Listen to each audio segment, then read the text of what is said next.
morning. Welcome to another edition of Beyond the Pulpit. In the last couple of weeks, we've been looking at Jesus' miracles. We actually saw the first one and the second one. And today I kind of looked up the third one.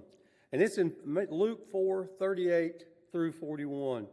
Now he arose from the synagogue and entered Simon's house.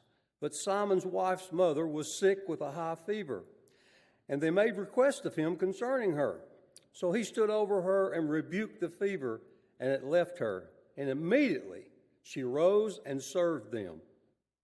So after teaching in the synagogues and casting out an unclean spirit earlier that day, Jesus entered Simon Peter's house. This marks his third recorded miracle, the healing of Peter's mother-in-law. Notice how naturally Jesus moved from public ministry to personal ministry. He left the pulpit, so to speak, and went straight into someone's living room. That reminds us that Jesus is not only Lord of the crowd, but also Lord of the home. He is just as powerful in private as he is in public. Luke, being a physician, gives a detail others might overlook. The fever was great. It wasn't mild. This woman was seriously ill. Fever in that time could easily mean death. But the family did the right thing. They made request of him concerning her.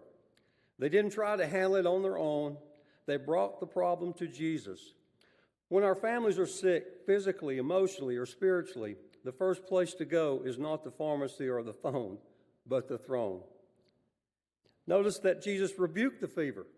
The same word is used when he rebuked the wind and the waves and when he rebuked demons.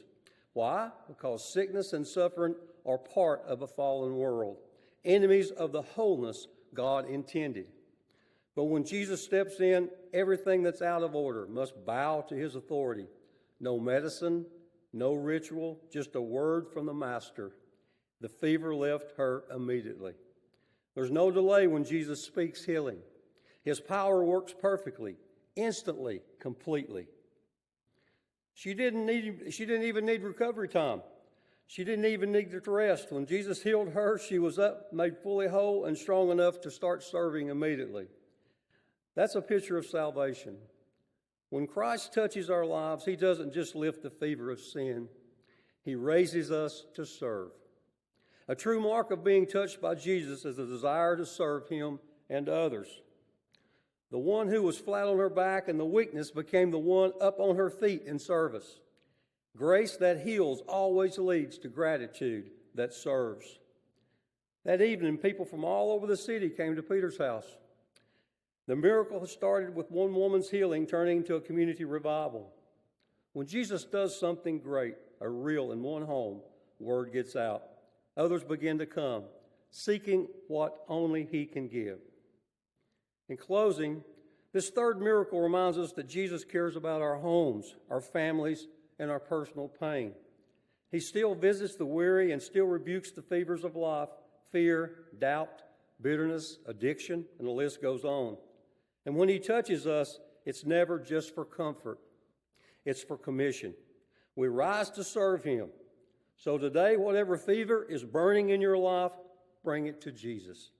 He still makes house calls. I hope you've enjoyed this little talk on the third miracle, and I pray that you would put it to use. Give it to Jesus.